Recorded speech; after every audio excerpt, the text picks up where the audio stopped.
देश की जान दिल्ली, दिल वालों का शहर दिल्ली, या फिर मैं यूं कहूं कि प्रदूषण से भरी दिल्ली। दिल्ली में जितने दिलवाले हैं, शायद उतने ही लोग ऐसे भी हैं जिनको अपने शहर के बारे में ही कई चीजों के बारे में नहीं पता। दिलवालों की दिल्ली में कई ऐसी जगहें हैं जिनका काफी पुराना इतिहास है, जिनमें से एक है यमुना नदी। दिल्ली को यमुना नदी के वजह से भी जाना जाता है। यमुना नदी एक ऐसी नदी है जो हजारों सालों से कई लोगों का भरण पोषण कर रही है, लेकिन बीते कुछ सालों में यमुना का पुराना स्वरूप पूरी तरीके से खो चुका है, क्योंकि अब यमुना दूषित हो चुकी है। यमुना के अंदर एक जहरीला रंग भर गया है जो औद्योगिक प्रदूषण के कारण बढ़ता जा रहा है।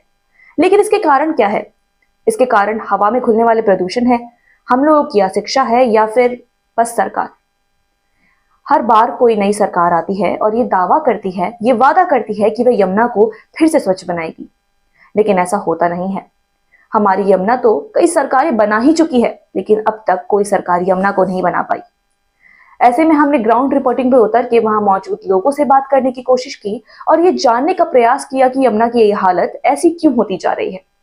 आखिर इसके पीछे गलती किसकी है? क्या वह सरकार है, क्या वह वातावरण है, या फिर क्या वो हम लोग हैं? सवाल बहुत साफ है, लेकिन जवाब अब तक कोई भी साफ तौर पे नहीं दे पाया है। तो आगे इस वीडियो में देखिए कि वहां पर मौजूद लोगों ने यमुना के दूषित होने के बारे में क्या कुछ कहा, वो क्या कुछ सोचते हैं। आप लोग क्या सोचते हैं यमुना के बारे में? यमुना पर सरकार को ध्यान देना चाहिए। वो कब तक सरकार इस चीज से मुकरती रहेगी और बस टालती रहेगी? साफ करने के वादे करती है, लेकिन अभी तक उसकी सफाई हुई नहीं है। इस पे आप क्या कहना चाहेंगे? कहना चाहूँगी होना चाहिए, जो वादा करते हैं निभाना चाहिए, और ये तो बहुत ज़रूरी है। मैम, आप कितने सालों से दिल्ली में रह रही है और कब से देख रही है यमुना को? मैं नोएडा से हूँ। अच्छा, और आप यमुना का हालत ऐसे कब से देख रही है? देखिए, इधर तो विजिट फर्स्ट टाइम किया है। अच्छा, लेकिन सुना हुआ है कि गंदा ही रहता है। प्रणाम बाबा जी, मैं काफी देर से आपको यहाँ पे देख रही हूँ, आप साधना कर रहे थे, तो मैं बस पूछना चाहती हूँ, जैसे कि यमुना काफी दूषित हो चुकी है, इसकी यहाँ पे जो महक आती है वो भी असहनीय होती है, तो आपको क्या लगता है कि जो सरकार वादे कर रही है यमुना को साफ करने के लिए और वो वादे पूरे नहीं हो रहे, तो इस पे क्या मतलब? वादा पूरे नहीं हो रहे हैं। वादा पूरा होता तो यमुना जी की इतना पवित्र इसमें स्नान भी करते मैं, लेकिन स्नान नहीं कर पा रहा हूँ, किनारे में ही बैठ के पूजा किया हूँ। जैसे कि मैं बात करूं पूजा आस्था की, यमुना को काफी पवित्र नदी माना जाता है। बहुत पवित्र है, ये भगवान सूरज की पुत्री है और जम की बहन है, भगवान कृष्ण के पत्नी है। यमुना के किनारे भगवान ने बहुत रासलीला वगैरह किए हुए हैं, वो वही नदी है। देख रेख के अभाव में ही ये अपवित्र हो रही है। ऐसे हमारी माता के साथ ये दुष्व्यवहार हो रहा है। ये जो हमारा हिंदुस्तान है, हिंदुओं का देश है, धर्म के बारे में इतनी बातें होती है यहाँ पे। राम जी को अभी स्वागत किया गया है, राम भगवान का, फिर भी ऐसी स्थिति में यमुना है, तो दिल्ली वालों के लिए एक तरह से पाप के भागी बनने के बराबर है कि यमुना इतनी दूषित हो गई है। जी जी, ये तो पाप के भागी है ही, राधा कृष्ण की दया है, वो तो प्रभु का कृपा है, पाप की भागी है। लेकिन ऐसा रहेगा नहीं, समय बदलेगा। जैसे राम मंदिर भी, राधा कृष्ण राम मंदिर ताला बंद था, ताला भी खुली, प्रभु आ भी गए, घरवास भी ले लिए, वैसे ये नदी सबका भी उद्धार होगा। लेकिन पंडित जी, एक मेरा भी सवाल था कि आप कितने साल से यहाँ पे रह रहे हैं? मैं तो 30 साल से, मेरा मकान है यहीं बगल में। बिल्कुल 30 साल से आप रह रहे हैं, तो ये बताइए कि 30 साल से लेके आपने कहा कि चलिए बदलाव होगा, और कितना वक्त? 30 साल बहुत काफी होते हैं। 30 साल उस समय बहुत साफ था। अच्छा, पहले और अब में क्या अंतर है? जिस समय से हम लोग हैं यहाँ, खूब आनंद से स्नान ध्यान होता था, बड़ी साफ पानी होता था। अच्छा, और हम लोग जाते थे वृंदावन में भी, वहाँ भी यमुना जी में खूब स्नान करते थे।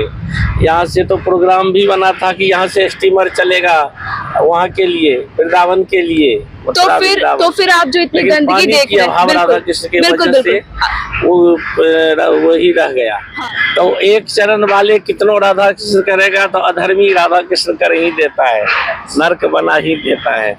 आजकल देखिए यमुना जी में मूर्ति वगैरह सबका भी विसर्जन नहीं होता है, जबकि जोगी राज में आगे यूपी में जहाँ यमुना जी पड़ती है, वहाँ सारे मूर्ति, दिल्ली वाला वही मूर्ति जाता है और वहाँ राधा के विसर्जन होते हैं। अच्छा बाबा जी, एक बात बताइए, 1 साल पहले सरकार ने वादा किया था कि अगले इलेक्शन तक 1 साल ही नहीं, ये 5 साल से पूरी यमुना जो है बिल्कुल सफेद हो जाएगी, लेकिन सफेद तो नहीं हुई। अपने घर को ही साफ करने में लगा है। मतलब अगला चुनाव का टाइम भी पास आ गया है, ढंग हो गया, बाल बच्चे उनका खुशहाल हो गया। हाँ। अब उतना जरूरत नहीं है उन्हें कमाने का। चलिए एक आखिरी सवाल की, आखिर इस बार के इलेक्शन में क्या यमुना भी एक मुद्दा होगा आपके लिए? यमुना जी का मुद्दा नहीं आएगा। आप नहीं चाहते कि सफाई हो नहीं यहाँ? नहीं, मैं तो चाहता हूँ, लेकिन ये बिल्कुल। मुद्दा कतई नहीं आएगा।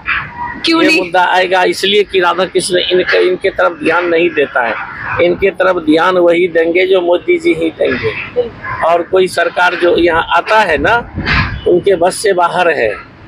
उनको पहले खुद सीखना पड़ेगा। दिल्ली के सरकार भी है तो उतना ज्ञानवान नहीं है। किताब पढ़ लेने से बहुत विद्वान हो गया, इससे नहीं होता है। कर्म करने से विद्वान होते हैं। जैसे मोदी जी ने कर दिखाया, उतना पढ़ा लिखा नहीं है, लेकिन हमारे देश का गौरव 50 देश में आगे बढ़ा दिया है। विदेश में भी हिंदू का मूर्ति मंदिर उंदिर बना बना के आनंद कर दिया है हिंदू को। ये हिंदू का पूजनीय तीर्थ, इनको भी राधा कृष्ण तो क्या ये सरकार की विफलता है एक तरीके से, आप जिसको देख रहे हैं? बहुत बड़ी विफलता था। सरकार को पहले बताए, उसमें ज्ञान ही नहीं है। किताबी नॉलेज से थोड़े होता है। बेनिज भाषा ज्ञान का रहत हीन के हीन।